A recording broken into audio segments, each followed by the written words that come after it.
March 12, 1969. Tri-Border Region, Central Highlands, Vietnam. 21:47 hours. The jungle is almost too loud tonight. Cicadas screaming in layered waves, branches trembling under the weight of damp, windless heat. Far below the canopy, a North Vietnamese scout team moves in single file along a narrow animal trail, boots sinking into the mud, each footstep swallowed by the thick mulch of rotting leaves. At the front is Private First Class Nguyen Van Huy, age 22, wiry, sharp-eyed, trained to hear every unnatural sound the forest can produce. He pauses, raises a clenched fist, and the four men behind him instantly freeze. Something feels wrong. The air itself is different, heavier, vibrating in a strange, uneven pulse. Not the steady chop of an American Huey, not the high, screaming blades of a Cobra gunship. This is softer, smoothed, as if the night is breathing. Huy crouches low and presses his ear to the damp ground. Nothing. No distant engines, no wind disturbance, no rotor slap echoing over the ridgelines. Yet the vibration is there, subtle, rhythmic, but impossible to pinpoint. It's coming from everywhere and nowhere. He looks back at his squad leader, Sergeant Phan Quang, and whispers, "Mai Bei Nhung Lang Qua." A helicopter, but too quiet. Quang shakes his head violently. Impossible. Americans don't have silent rotor craft. But a moment later, the treetops above them shiver. Not a downward blast like a normal helicopter, but a gentle ripple, as if a giant invisible hand brushed the canopy in passing. The men flatten into the mud. And then they see it. Just for a second, a dark shape slides across the thin slip of moonlit sky. Sleek, needle-nosed, moving faster than any Huey with a long, predatory silhouette and a tail rotor unlike anything they've seen before. No spotlight, no external lights, no sonic signature except a whisper-smooth hum like wind gliding over a blade. For a heartbeat, the jungle is perfectly still. Then, thump, thump, thump. Short bursts, controlled. Coming from above a ridge ahead, a weapon firing from the sky. Tracer rounds, but faint, almost invisible, like the gun itself is muffled. The NVA scouts stare at one another, their faces pale, mud-streaked. A myth is born right there, inside the rotting lungs of the Vietnamese jungle. A helicopter the Americans built that could not be heard until it was already killing you. But this is no myth, because 7 kilometers to the west, at a small clearing carved by engineers just days earlier, a U.S. Army test pilot is pulling back on an experimental side-stick controller, one attached to a machine that was never supposed to be in Vietnam at all. Back at the improvised forward landing zone, floodlights shine against a fresh pad of compressed dirt. A handful of men in plain fatigue stand watching, clipboards tucked under their arms, radios whispering coded call signs. They have no unit patches, no identifying marks, and the UH-1 that brought them here took off the moment their boots hit the ground. The project leader, Major Robert "Bobby" Kincaid, checks his watch. He glances toward the dark silhouette now approaching low and fast over the tree line. The aircraft barely makes a sound, just a smooth, soft airflow, as if the jungle itself is parting to let it pass. Kincaid mutters under his breath, "Cheyenne 2-3, right on schedule." The shape touches down, kicking up only the faintest dust, despite the power being generated. The observers shield their eyes, not because of noise or wind, but because the sleek, unfamiliar aircraft looks alien in the floodlights. It is longer than a Cobra, faster looking. A hybrid Predator with a rigid main rotor, fixed wings, and a pusher propeller mounted at the tail like something stolen from the future. Across its nose is a small stencil, AH-56 Cheyenne. The cockpit canopy pops open. Out climbs Captain Aaron Holt, test pilot, visor lifted, sweat dripping from his brow. He looks like a man who just stepped out of a storm no one else can see. Kincaid meets him halfway. "Well?" he asks quietly. Holt wipes his mouth with a gloved hand. "Major, whatever we changed in that rotor assembly." He lets the sentence hang. "It works. I was 30 meters above that NVA patrol before they even looked up." Kincaid nods slowly, eyes narrowing, mind racing through the implications. A helicopter that can outrun a Cobra. Fire like a gunship. and be heard only when it's already on top of you. The Pentagon will deny it. Lockheed will bury it. The Army will say it was never here, but Vietnam has already heard the whisper. And tonight, somewhere between Kontum and Dak To, the legend begins. The roar of the jungle returns slowly as the rotor winds down, but even now, just a few feet from the landing pad, the Cheyenne's blades sound nothing like any helicopter in Vietnam. The usual rhythmic chopping is gone, replaced by a smooth, low-frequency wash of air that feels more like a passing storm than machinery. Major Kincaid circles the aircraft with a flashlight, inspecting where fresh, wet mud clings to the skids. Holt unstraps the small satchel he brought back, film rolls, magnetic tape, and handwritten notes jammed together in the same urgent bundle. "You got visual confirmation on the patrol?" Kincaid asks without looking up. "Close enough I could see their helmets through the gaps," Holt replies. "Didn't fire on them, only spooked them a little." Kincaid smirks. "A little, sure." Holt steps onto the pad beside him. "Major, I came in at 60 knots, treetop level. No one fired, no one ran. They just froze, like they couldn't decide if they were hearing something or imagining it." Kincaid nods again, slower this time. That was exactly what the engineers back in California predicted. The rotor wasn't silent, physics didn't allow that, but its signature was smeared, flattened, shifted into ranges that disappeared into jungle ambience. "Quiet-rotor," the brass called it. In practice, it felt like a cheat code. Holt lowers his voice. "You know, sir, if Cobra Crews had this in '67, Tet would have been very different." Kincaid doesn't answer. He keeps walking. Inside the canvas command tent, the lights are dim, partly to save fuel, partly because this is a place that shouldn't exist. 2 folding tables are covered in maps, weather charts, and classified briefing packets stamped Lockheed Advanced Projects, Do Not Copy. A young intel officer, Lieutenant Mark Ellison, looks up from the radio set the moment Holt enters. "Sir, we intercepted something." Holt frowns. "What?" Ellison pushes his glasses up his nose and rewinds a tape. Static crackles, then a soft voice in Vietnamese repeats a message over a low-band NVA frequency. "Bong ma tren troi, hong nungha, hong thay, chi chet." A ghost in the sky. You don't hear it, you don't see it. You only die. The tape stops. Holt lets out a long breath. That's fast. They're already talking about it. Kincaid finally sits, leaning forward, elbows on his knees. This doesn't leave this tent.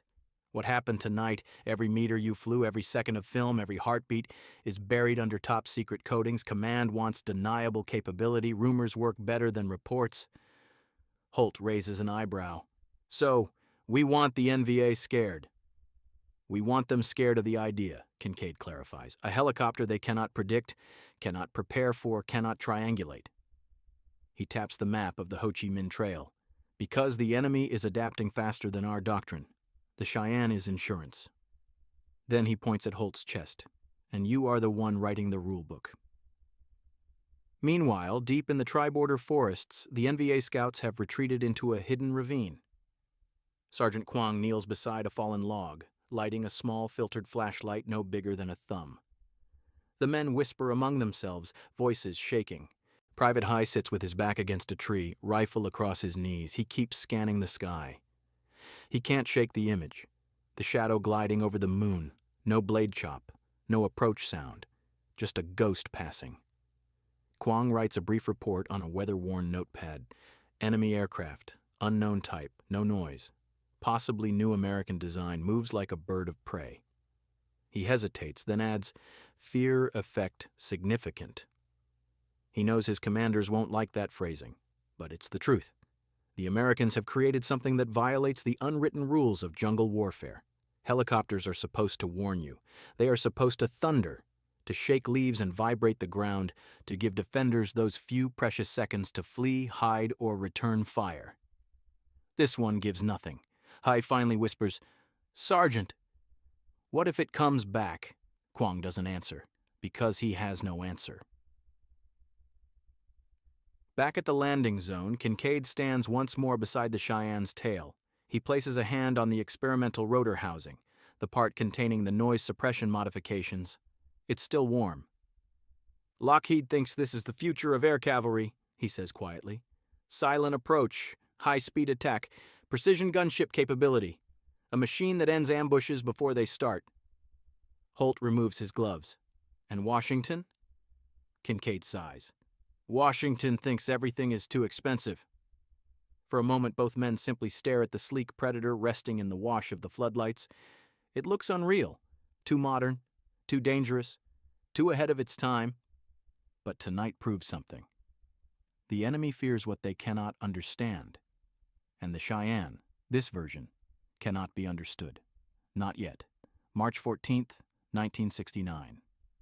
0412 hours, near Dak To, Central Highlands. Fog clings low across the ridgelines, rolling slowly like pale ghosts drifting between black silhouettes of trees. The jungle is half asleep. Even the gibbons haven't begun their morning calls. Only insects hum. Thin, needling, directionless. Captain Aaron Holt stands beside the Cheyenne, tightening the last strap of his survival vest while two crew chiefs run a silent checklist under red-filtered lamps.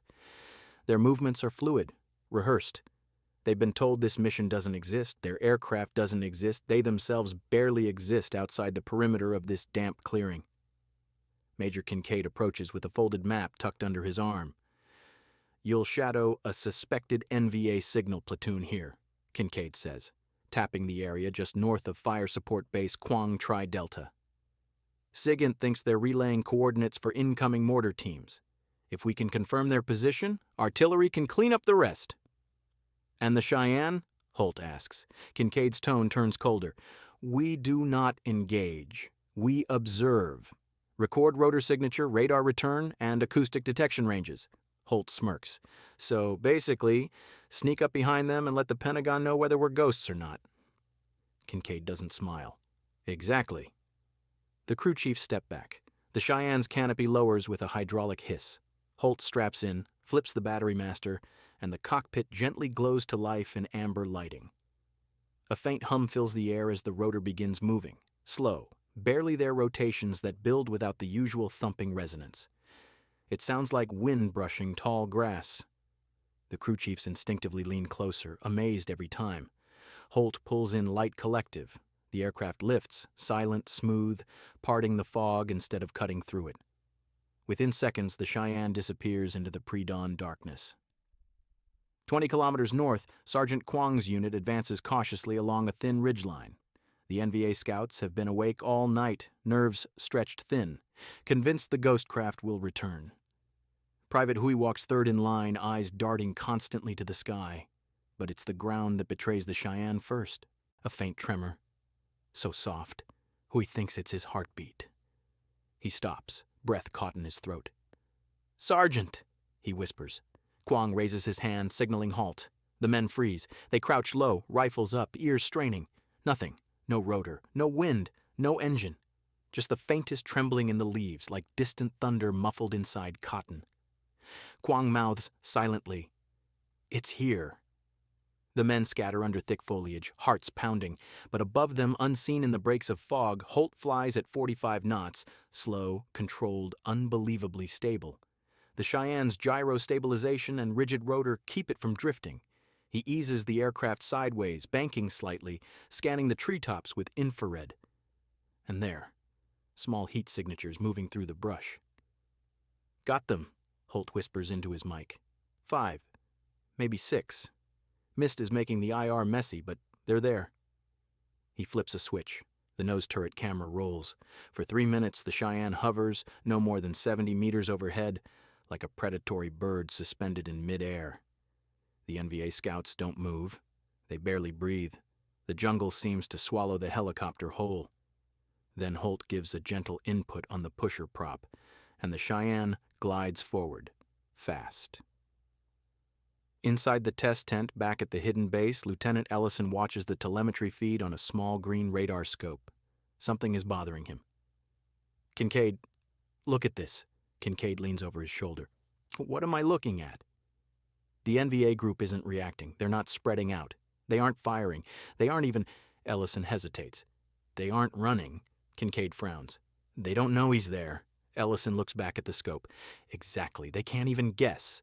A beat of silence. Then Kincaid murmurs, Jesus, This changes ambush doctrine entirely. Holt banks left, rising above a secondary ridge. Ahead, the jungle drops into a wide bowl of darkness, lush, untouched, glowing faint in the IR. That's when he sees it.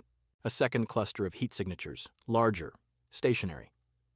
Command, Cheyenne 2-3. I have a base camp, looks like 20-plus bodies, several tents, likely a relay site. Static crackles, then Ellison's voice. Copy. Keep eyes on. Holt circles silently, the experimental rotor absorbing and dispersing noise in ways no other aircraft can replicate.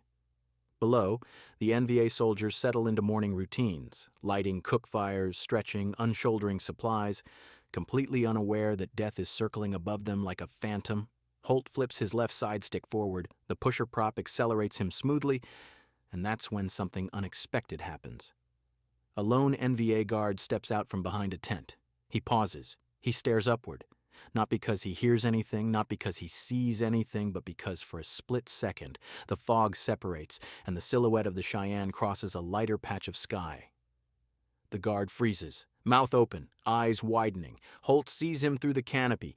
Both men lock eyes, one in the sky, one on the ground. A heartbeat, a held breath, then the guard drops to the dirt, screaming a warning. Holt curses.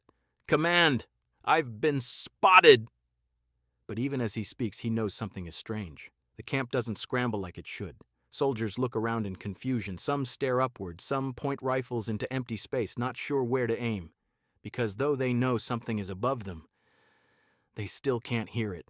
Holt steadies his breathing. Major, I think they know I'm here, but they still can't find me. Kincaid's voice returns slowly, almost in disbelief. Then, Captain, keep watching. We need to know how far this fear goes. March 14th, 1969. 04:27 hours, above the NVA relay camp, Central Highlands. The camp explodes into chaos, but not the chaos Holt expects. There is no disciplined scattering into defensive positions, no immediate return fire, no coordinated retreat into the tree line. Instead, pure confusion. Men stumble over each other. Some point rifles at empty sky. Others shout conflicting orders. A few simply crouch, heads covered, as if expecting a mortar barrage. Holt watches from 30 meters above them, hovering effortlessly. Command. They don't know what they're reacting to, he whispers. They can't triangulate my position. Kincaid's reply is steady, but Holt detects the awe hiding underneath. Copy 2-3. Maintain overwatch. Gather footage. Below, the lone guard who first spotted the Cheyenne crawls backward behind a tree, trembling. He keeps looking upward, but with no acoustic clues, his senses betray him. The fog shifts, and the helicopter vanishes again into the gray haze. His pulse quickens. He whispers to himself, Kong ko am tan, Kong ko gyo, nhung van, o jo. No sound, no wind, but it's still there. He grips his rifle tightly, yet doesn't fire. Because what do you shoot at when the sky makes no noise? Holt circles left, adjusting altitude. The Cheyenne moves like a shark gliding beneath waves, smooth, predatory, too fast and too quiet to feel real. Suddenly, movement on the perimeter. A smaller NVA squad bursts from the foliage, reinforcements responding to the guard's alarm. They halt immediately, looking around wildly. Holt zooms in with the turret camera. New patrol entering the grid, 7 men. They're scanning the tree line, not the sky. Ellison's voice crackles in. Confirming. They're looking around horizontally, not vertical. They don't expect an aircraft overhead. Kincaid leans in over the comms. Stay on them. See how close you can get without detection. Holt exhales, then pushes the cyclic gently. The Cheyenne descends, slowly, silently, toward the reinforcing squad. 25 meters. 20 meters. 15. The rotor signature flattens, the sound dispersing into the natural hum of the forest. Holt can actually hear the men's voices through the canopy. One soldier suddenly stiffens. He feels something. Just a faint pressure of disturbed air against his face. He looks up. Holt's breath catches. The soldier blinks, squints, then slowly lowers his head again, shaking it. He rubs his eyes. convinced he is imagining things. Jesus, Holt whispers. He hovers directly above 7 armed enemy soldiers, and they still can't locate him. But the jungle is unpredictable. A sudden gust of wind pushes a thin sheet of fog sideways, exposing the Cheyenne's outline against the moonlit ridge. This time, the soldiers see it. Not hear it, see it. One man screams, pointing upward. The squad panics, rifles raised but firing wildly at empty angles. Their bullets stitch harmlessly through vegetation. None even hit the altitude Holt occupies. Kincaid's voice snaps through the radio. 2-3, pull out. If they can see you, you're compromised. But Holt doesn't climb. He drifts sideways, fast, using the pusher prop to slide out of view like a ghost slipping behind a curtain. Within 3 seconds, the Cheyenne has vanished again into darkness. The NVA squad stares at the sky in terror. Their fear is not of a machine they can hear. Their fear is of something inhuman, a predator that appears and disappears without the mechanical thunder they expect. Holt records everything, heart pounding. "This is unreal," Ellison mumbles back at the command tent, monitoring every heartbeat through telemetry. "They can't even chase what they don't understand." Kincaid speaks softly, almost reverently. "That's the point." In the jungle below, Sergeant Kwang's original scout team arrives at the relay camp perimeter. They see the confusion, soldiers pointing in all directions, some firing sporadically, others frozen. The guard who first spotted the silhouette trembles so violently he nearly drops his rifle. Kwang grabs him. "What did you see?" The guard gulps air. "It moved like a hawk. But I heard nothing. Nothing." Kwang tightens his grip. "You must have heard something. Rotor, engine." The man shakes his head violently. "No. Only the trees, only wind." Kwang goes still. Jungle wind. Without rotor wind. It doesn't make sense. And in that moment, just for a heartbeat, Kwang himself feels it, a shift in the air, a pressure change, a presence above him. He turns his face upward. The fog moves again. And high above, far away but unmistakable, a dark shape slides behind a ridge, then fades into moonlight. Silent, ethereal, impossible. Kwang whispers to himself, "Bong ma kua mai?" America's ghost. Holt begins climbing to safe altitude. "Mission complete," he says, returning to base. But as he rises, glancing back over the trembling NVA camp, he can't shake the realization. Tonight was only observation. If this aircraft were armed, if the Army had allowed live fire tests, if this bird were deployed in real missions, no unit in the jungle would survive an encounter with something they couldn't hear, spot, or prepare for. Fear spreads faster than bullets. And the Cheyenne is made of fear. March 15th, 1969. 02:18 hours, hidden forward operating site. Orchid, Central Highlands. The tent is bathed in dim red light, the air thick with humidity and cigarette smoke. Maps cover the tables marked with grease pencil circles around the relay camp Holt discovered just hours ago. But tonight, the room feels different. Tense, electric, as if everyone senses a line is about to be crossed. Major Kincaid paces behind the operations table, hands clasped behind his back, jaw tight. Ellison sits at the radio station, headphones on, transcribing intercepted NVA communications. "They're terrified," Ellison reports quietly. "They're calling it Kon Chim Thi Tam, the whispering bird. Some say it's a new American god machine." Holt stands by the tent flap, still half soaked in sweat and rotor wash dust. He hasn't slept.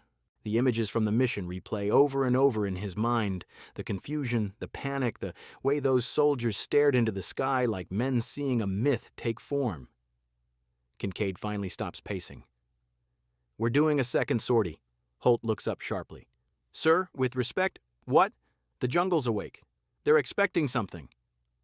"That's exactly why," Kincaid replies. "We need to know how they react when they're prepared, whether the rotor signature remains undetectable, whether their new behavior changes detection probability." Ellison lowers his headphones. "Major, that's—" But Kincaid raises a hand. "This is a war, Lieutenant, not a university lab." Holt steps forward. "Sir, you're asking me to fly intentionally into an alert zone. Alone. in an aircraft with incomplete flight testing and a rotor design that isn't officially cleared for operational maneuvers. Kincaid meets his eyes without blinking. You're the only one who can fly it. A long silence settles between them. Finally, Holt exhales. Then give me the mission profile. 0307 hours. Cheyenne 2-3, airborne. The jungle stretches beneath Holt like an ocean of ink. No moon tonight, only faint starlight slipping between bruised clouds. The Cheyenne rises, silent as breath, slicing through the treetops. For a few minutes, Holt flies without speaking. The cockpit is lit only by dim instrument glow, reflecting in his eyes like ghostly embers. Then he breaks the silence. Command, Cheyenne 2-3 approaching the relay camp sector, gaining altitude for thermal scan. Ellison's voice returns. Copy 2-3. Intercepts show elevated chatter. They're setting up defensive arcs. Holt smirks weakly. Let's see if arcs matter when you don't know where to point them. He dips the nose, engaging the pusher prop. The Cheyenne accelerates fast. The jungle winds whip past, but the rotor signature remains hidden inside the natural static of the forest. Within minutes, Holt reaches the ridge overlooking the relay camp. But something's wrong. The camp is dark. Too dark. No campfires, no movement, no visible bodies on thermal. Holt frowns. Command, the site appears abandoned. Kincaid's voice cracks in. That's impossible. They wouldn't move in the dark without orders. Holt banks left, scanning the forest bowl. Still nothing. Then, a flicker. A tiny movement near the base of a tree. Another behind a fallen log. A cluster of faint heat signatures, shallow, low, hidden. Holt zooms the turret camera. Oh, hell! They're lying flat. Entire squads, concealed, waiting. Ellison whispers, they're setting an ambush. For you. Below, in the forest shadows, Sergeant Kwong lies beneath camouflaged netting, face pressed to the dirt, pulse thrumming. He stares out through a slit between leaves. His men are positioned in a circle, rifles aimed skyward at multiple angles, motionless, silent. They know the ghost will return. They don't know when. They don't know how. But they know it will. Kwong whispers to his spotter, listen, not for engines, for the air itself. The spotter nods, trembling. He listens, he hears nothing, not even the insects. The jungle has gone unnaturally still. Up above, Holt pulls back on the cyclic. Command, they're waiting for me. This is a trap zone. If I get close enough for them to visually acquire, Kincaid interrupts. 2-3, you are cleared to abort. Holt should abort, but he doesn't, because something else catches his eye. On the northern edge of the ridge, a glint. Metal, long, cylindrical, he zooms in. Oh no, it's not rifles, not machine guns. A Soviet-made 12.7mm DSHK heavy machine gun, positioned on a tripod, pointed upward, manned by 3 soldiers. If they spot him, even for half a second, the Cheyenne's thin experimental armor won't survive a direct hit. Holt swallows hard. Command, they brought anti-air. Kincaid's voice drops to a whisper. Captain, break off! Now! That's an order. But before Holt can respond, a sudden gust kicks the fog aside. The Cheyenne becomes a silhouette, fully exposed, and down below, Sergeant Kwong sees it. Ban! Ban! Ban! Fire! Fire! Fire! The heavy machine gun erupts, tracer arcs slice upward through the jungle canopy, and Holt jerks the cyclic hard. The Cheyenne rolls right, rotor whisper swelling into a sudden violent shudder. Rounds tear through leaves, branches explode, the jungle lights up in a staccato of orange flashes. Holt grits his teeth. Command! I'm taking fire! A tracer streak passes within inches of the canopy. I'm hit! Damage unknown! Trying to climb! The Cheyenne bucks, alarms blinking faintly on the console. Ellison's voice is frantic. 2-3! You're losing stability! Kincaid shouts over him. Get out of there, Captain!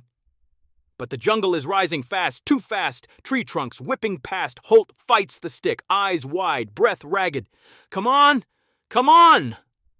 The Cheyenne lurches upward, but not high enough. A branch scrapes the rotor housing. A terrible screech. The rotor wobbles. The pusher prop jerks. The aircraft tilts sideways. Mayday! Mayday! Going down! And then impact Explosion of foliage, metal screaming, silence. The jungle swallows the Cheyenne whole. And somewhere below, Sergeant Quang stares into the darkness, realizing the truth. Even a ghost can bleed.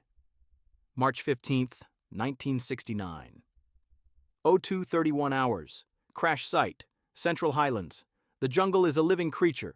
Thick, hungry, quick to reclaim whatever enters its domain.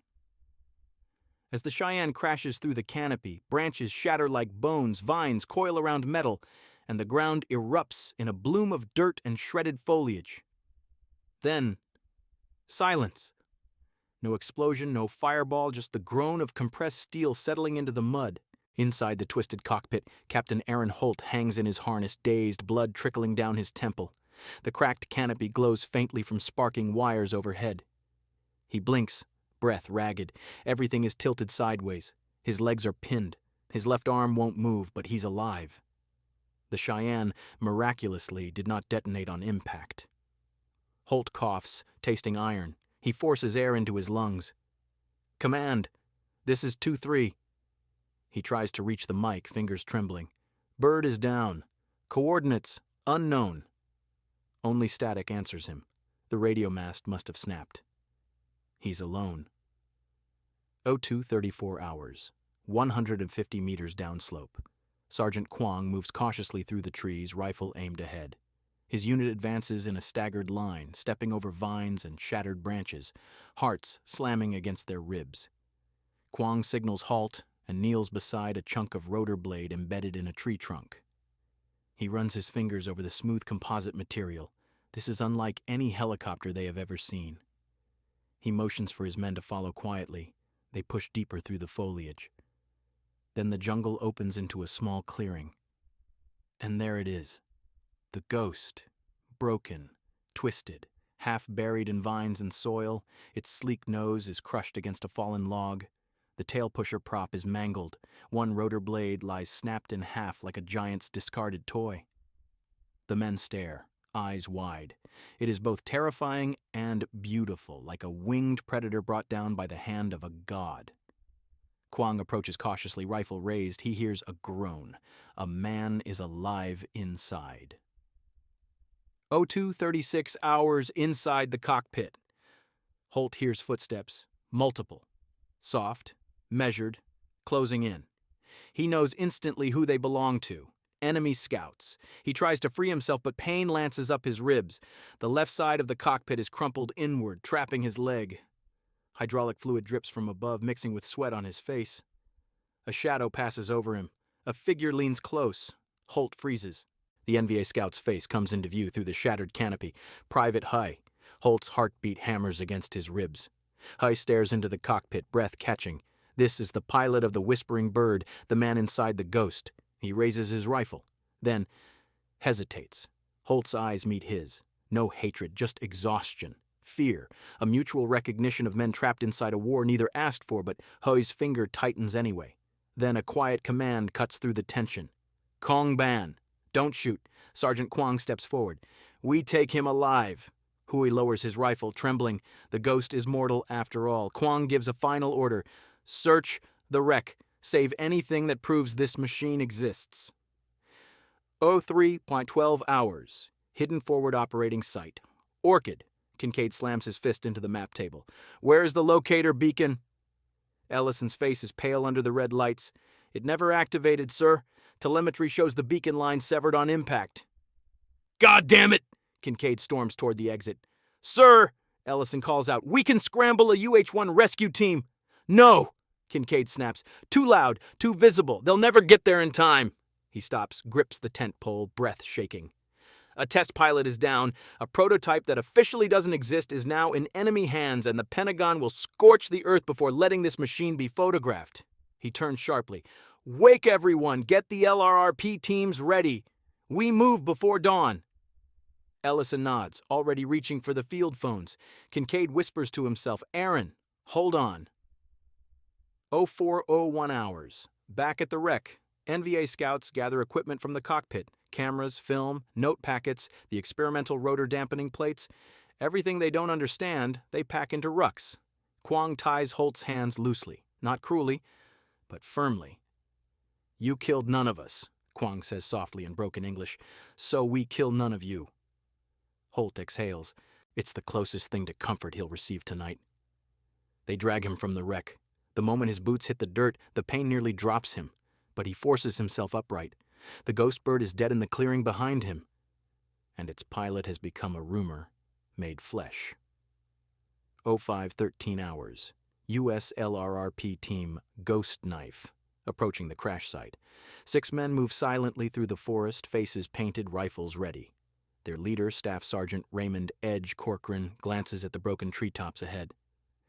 Fresh fall pattern, he mutters. Bird came down hard. Behind him, Specialist Rhodes checks his map. This the right grid? Yeah, Corcoran says, and we're late. They ascend the slope, breath controlled, ears trained for any unnatural sound. Then they see it, the wreck of the Cheyenne. Corcoran stops dead. Holy hell, Rhodes whispers. What kind of bird is that? No idea, Corcoran murmurs, and if we don't get Holt back, no one ever will.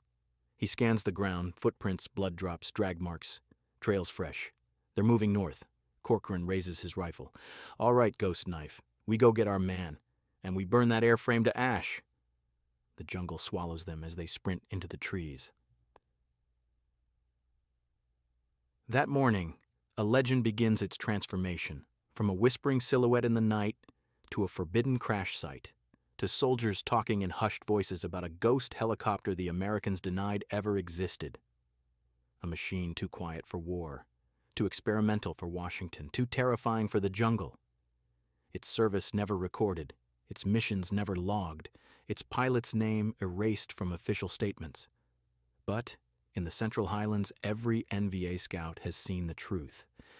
And long after the Cheyenne program dies in boardrooms and budget reports, long after prototypes are scrapped and the files sealed, one rumor survives: the silent helicopter that hunted you in the dark, the one you heard only after you were already dead.